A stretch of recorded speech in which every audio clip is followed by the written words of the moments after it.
Moto G30 es el hermano menor del Motorola Moto G100 que se lanzó a nivel global hace muy poquitas semanas y ya se los traje al canal y también están invitados a ver el video que les va a figurar en la esquina superior derecha. Sin embargo, en esta ocasión nos vamos a centrar en el menor, en el de cualidades y precio reducido, que es el G30, que viene a competir directamente con el A30 y el A31 de Samsung. Empecemos abriendo su caja y ya les cuento más sobre el teléfono. Muy lindo color y teléfono bastante grande, quería hacer esta aclaración. Continuemos con el teléfono y vamos a ver que viene con una funda. Muy bien, Motorola mantiene todavía sus cajas completas. Vamos a sacar la funda y también estos plastiquitos. Y mientras encendemos el teléfono les voy a contar más de sus características.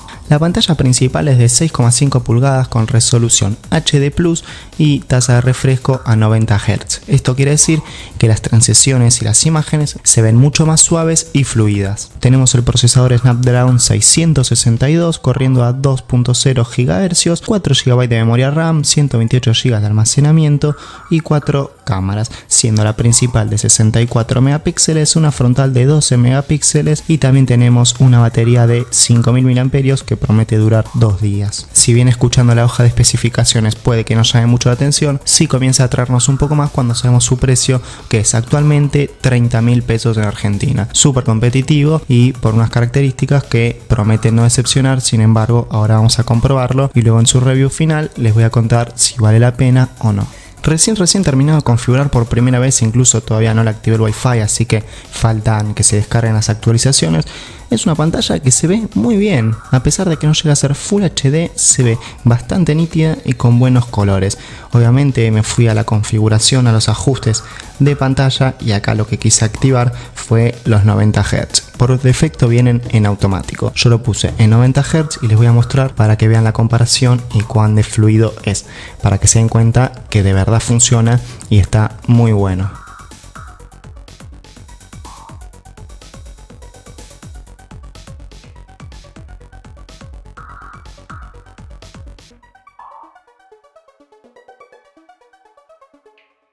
En principio sin tener muchas aplicaciones instaladas, son las que vienen por el sistema y que el teléfono patine bastante sobre la mesa, incluso con este módulo que sobresale bastante de cámaras y seguramente si le ponemos la funda va a dejar de sobresalir. Vamos a probar rápidamente sus cámaras. Ya tenemos el nuevo diseño de la aplicación de Motorola de cámara, podemos ver que es algo distinta a lo que estábamos acostumbrados y tenemos a la derecha, acá me quiere explicar, tenemos todos los modos a la derecha, tanto de fotografía como de video. Para usar los 64 megapíxeles hay que activarlo, después deslizamos a la izquierda, volvemos al menú y si no tenemos video. Dentro de fotografía tenemos el modo ultra gran angular que está ahí, vamos a sacar una foto,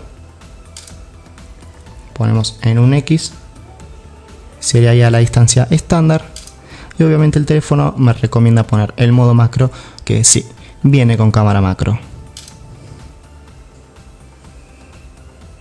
Esta es la foto en macro, salió bastante nítida. Vamos a compararla ahora con la foto normal. Esta es la macro. Esta es la principal, que me enfocó a los costados, no llegó a enfocar tan de cerca, es lógico.